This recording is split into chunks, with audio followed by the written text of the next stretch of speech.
Mesdames, Messieurs, bonsoir. Bienvenue aux 19h du 5 décembre. Voici les titres. Le chef de l'État, Abdelkader Ben Salah, a reçu aujourd'hui le président du Conseil de la Nation par intérim, Salah Boudjil. Le général de corps d'armée Ahmed Gaïd Salah, vice-ministre de la Défense nationale, chef d'état-major de l'ANP, a consacré la troisième journée de sa visite en deuxième région militaire à la supervision d'un exercice tactique avec munitions réelles exécuté par les unités organiques de la 36e brigade d'infanterie motorisée à Azm 2019. Les détails dans ce journal. Le gouvernement s'est réuni hier sous la présidence du Premier ministre Nourdine Bedwi. Au menu, l'examen de plusieurs projets de décrets exécutifs, des exposés et des marchés de gré à gré simples dans différents secteurs. Le compte rendu dans cette édition. Présidentielle du 12 décembre, les 5 candidats poursuivent leur meeting à travers le pays. Hier, ils sont revenus sur la situation socio-économique, la gouvernance locale, la relance du développement régional ainsi que la lutte contre la corruption et le népotisme. C'est le carnet de campagne. Bonsoir à tous, je vous le disais en titre, le chef de l'État Abdelkader Ben Salah a reçu aujourd'hui le président du Conseil de la Nation par intérim, Salah Boudjil, selon un communiqué de la présidence.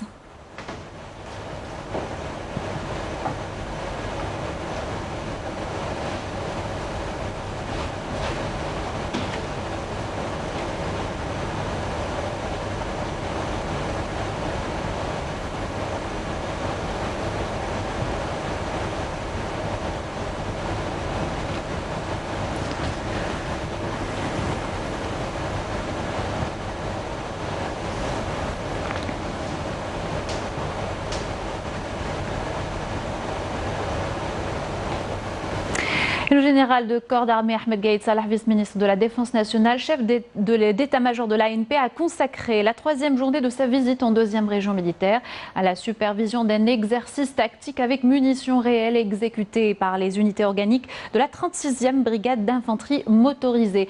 À Azm 2019, le général de corps d'armée a supervisé hier l'exécution d'un exercice démonstratif au niveau de la base navale principale de Mars El Kbir et suivi d'un exercice de tir de missiles contre des aériennes exécutées avec succès par la frégate Al-Radi, Rafiq Hamidesh et Halim Yaïch nous détaille cette journée. Le général de corps d'armée Ahmed Gaïd Salah, vice-ministre de la Défense nationale, chef d'état-major de l'armée nationale populaire, a supervisé hier soir l'exécution d'un exercice démonstratif au niveau de la base navale principale de Mars El Kbir, dont le thème s'est articulé sur la mise en échec d'actions de sabotage ciblant cette base navale.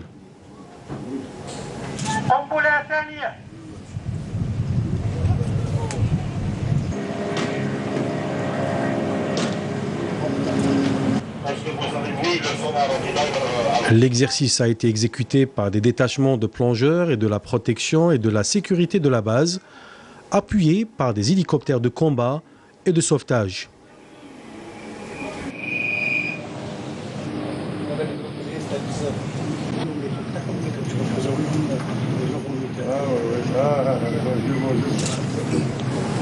Ces détachements étaient chargés de faire face à toute tentative d'attaque terrestre, maritime ou sous-marine. Et ce, en faisant intervenir tous les moyens nécessaires pour ce genre d'opération sensible.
Dans la matinée d'aujourd'hui, le général de corps d'armée accompagné du général-major Meftah Souab, commandant de la 2e région militaire, a suivi un exercice démonstratif ASM 2019 exécuté par les unités de la 36e brigade d'infanterie motorisée appuyée par des avions bombardiers où il a écouté à l'entame un exposé présenté par le commandant de la 36e brigade d'infanterie motorisée portant sur les étapes et le déroulement de l'exercice pour suivre ensuite son exécution.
L'exercice avait pour objectif d'optimiser les attitudes au combat et l'interopérabilité entre les différentes unités et de permettre aux éléments et aux équipages d'acquérir davantage d'habilités en termes de maîtrise des systèmes d'armes. Il s'est enquis également de près du déroulement des actions de combat menées par les unités engagées à cet exercice. Ces actions ont été marquées par un haut professionnalisme durant toutes les phases, avec d'excellents niveaux tactiques et opérationnels, reflétant le degré de l'état prêt des unités et les grandes aptitudes au combat des différents équipages et des chefs d'unité à tous les niveaux, notamment la parfaite exploitation du terrain et la coordination de haut niveau, ce qui a contribué à l'aboutissement à des résultats très satisfaisants traduits par la précision des tirs avec les diverses armes.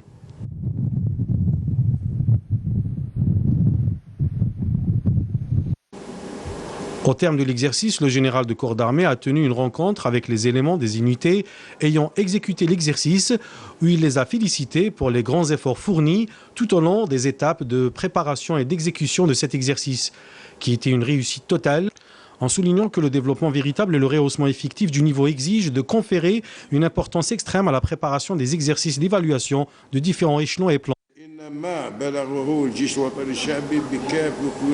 Les niveaux élevés atteints par l'armée nationale populaire dans toutes ses composantes et à plus d'un titre sont le fruit d'efforts intenses, continus, persévérants et loyaux envers Allah et la patrie, fournis durant ces dernières années.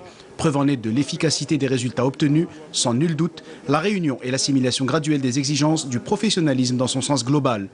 Un professionnalisme dont nous avons tenu à ce qu'il soit inspiré de nos particularités nationales propres, de notre ingéniosité, de nos valeurs, de notre histoire nationale et de nos principes immuables ancrés par notre glorieuse révolution de libération nationale qui les a parfaitement exprimés.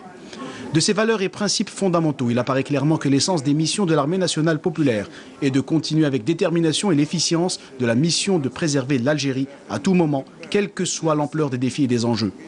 Pour cela, nous œuvrons au sein de l'armée nationale populaire avec fidélité, voire avec clairvoyance, à réunir tous les facteurs à même d'assurer le rendement opérationnel qualitatif du corps de bataille de nos forces armées. À ce titre précisément, j'ai affirmé plusieurs fois, et je le réitère encore aujourd'hui devant vous, que le développement effectif et la véritable amélioration du niveau requièrent de conférer une importance extrême, d'année en année, à la préparation des exercices d'évaluation de différents niveaux et plans. À l'issue, le général de corps d'armée, accompagné du général-major Maftah Souab, commandant de la 2e région militaire, a procédé à l'inauguration d'une piste d'atterrissage et de décollage des aéronefs au niveau de l'école d'aviation de Mcheria.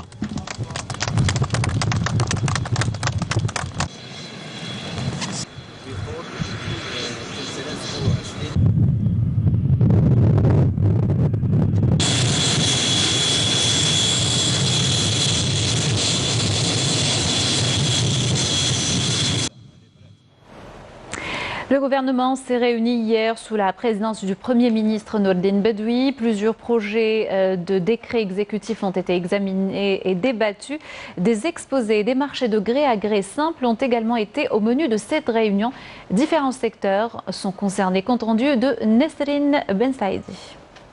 La simplification des procédures relatives aux autorisations de transport de marchandises en vue de faciliter l'approvisionnement des populations dans la zone terrestre du rayon des douanes a été au cœur du Conseil du gouvernement présidé par le Premier ministre Nourdine Bedoui. L'adoption de ce projet de décret exécutif permettra non seulement l'allègement des procédures, mais aussi la lutte contre le phénomène de la contrebande qui porte un sérieux préjudice à l'économie nationale. Pour Nourdine Bedoui, la lutte contre ce phénomène n'est pas du seul ressort des douanes. L'armée nationale populaire a un rôle important à jouer dans la lutte contre la contrebande, un rôle qu'il a tenu à saluer. Deux autres projets ont par ailleurs été examinés et adoptés lors de cette réunion. Les projets en question portent sur la réalisation d'établissements éducatifs, de lycées moyens et secondaires. Ils prévoient la réalisation de 69 CEM et 49 lycées, outre l'annulation de projets de réalisation de 13 CEM et de 10 lycées. Des mesures censées garantir les meilleures conditions de scolarisation. Le gouvernement a en outre examiné et adopté 6 autres projets portant promotion de centres universitaires en université. Il s'agit des centres universitaires des wilayas de Tamanrasset, Mila, Tissemsilt, Tipaza, Ain Timoshent et Relizen. Pour le Premier ministre, il est impératif de lancer cette dynamique dès la prochaine rentrée universitaire, ce qui permettra d'ériger l'université et la recherche scientifique en levier pour le développement de l'économie nationale en tenant compte des besoins et des qualifications de chaque région, notamment dans le sud et les hauts plateaux. Le gouvernement a également entendu un exposé sur le projet de réalisation d'un centre hospitalo-universitaire mixte, civil et militaire à Zeralda, d'une capacité d'accueil de 700 lits. Lors de son exposé, le ministre des Ressources en eau s'est félicité des résultats réalisés par la CEAL en matière d'alimentation en eau potable, mettant en avant l'importance d'améliorer les prestations fournies aux citoyens. Enfin, le gouvernement a entendu un exposé présenté par le ministre des Finances concernant les mesures devant être prises pour réduire le déficit de la balance des paiements afin de sauvegarder les réserves de change du pays. L'exposé a également fait état du parachèvement de l'élaboration du cahier des charges relatif à l'organisation de l'activité de l'Office algérien interprofessionnel des céréales et de la finalisation du projet de décret exécutif portant création de l'autorité de régulation du marché des produits alimentaires subventionnés. Et ce communiqué du Premier ministère en reconnaissance de l'expérience et de la crédibilité de l'Algérie en matière d'organisation de foires et d'expositions internationales. Elle a été élue le 30 novembre dernier par l'Union des foires internationales, membre de la commission d'orientation des salons Expo 2020.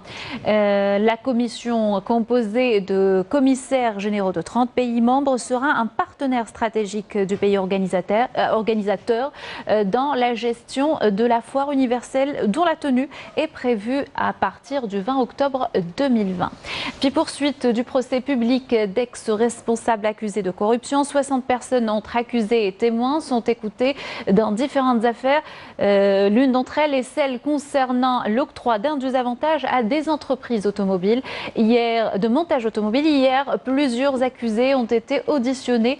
Les 2 ex-premiers ministres Ahmed Ouyahia et Abdelmalek Sellel ainsi que des ministres. Aujourd'hui, c'était au tour des hommes d'affaires de subir les interrogatoires des juges, mais aussi des confrontations avec les ex-responsables. Les auditions se sont poursuivies tout au long de la journée avant que le juge ne décide de la levée de l'audience aux alentours de 17 h. Le procès reprendra samedi prochain à 10 h du matin. Justice toujours et les accusés dans l'affaire Kamel Chiridi, le boucher, en l'occurrence Khaled Tebboune, fils du candidat à la présidentielle Abdelmajid Tebboune, Bouaraba Kamel, ex-président de l'APC de Ben Aknoun, Jalal Eddin Lemhel, fils de l'ancien wali de Relizen. Ces noms ont comparu cet après-midi devant le substitut du procureur de la République près le tribunal de Sidi Mohamed pour des affaires de blanchiment d'argent. Et puis les marches dénonçant l'ingérence étrangère se poursuivent. À Oran, ce matin, les habitants sont sortis pour dénoncer l'ingérence du Parlement européen dans les affaires internes du pays, appelant à voter en masse lors de la prochaine présidentielle.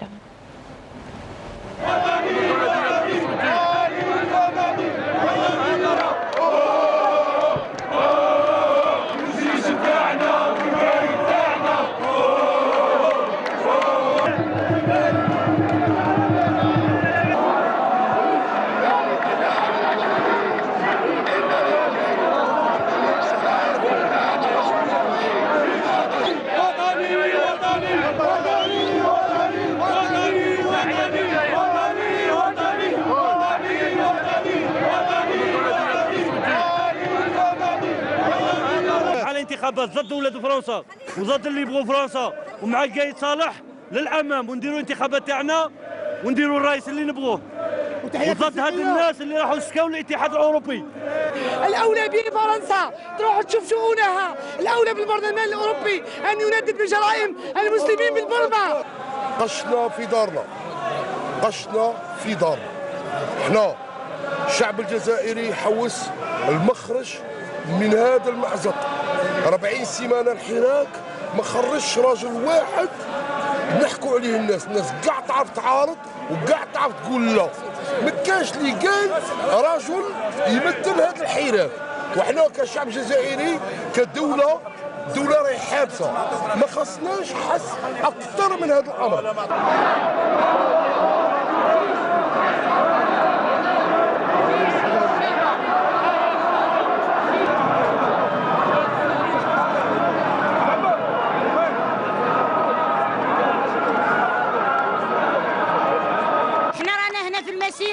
غير باش نديروا التدخل الاجنبي، ماناش باغيين اوروبا تدخل روحنا في بلادنا، ندرسوا نواسوا بعضنا بعض، الجزائر بلادنا. لنا الثقه في المؤسسه العسكريه، ولنا الثقه في المؤسسه العسكريه لانها حمى للوطن، ونحن ضد التدخل الأجنبية مهما كانت صفتها، لا للتدخل الأجنبي. نحن نطالب بالسلم والاستقرار للوطن. احنا نموتوا على هذا الوطن، نبغوا الاستقرار، نبغوا الخير. هذا الوطن ملك الجميع. احنا نتمنى ان شاء الله انتخابات تخرجنا راجل، هذا الراجل اللي يقوم بهذه البلاد ويقوم بالعباد.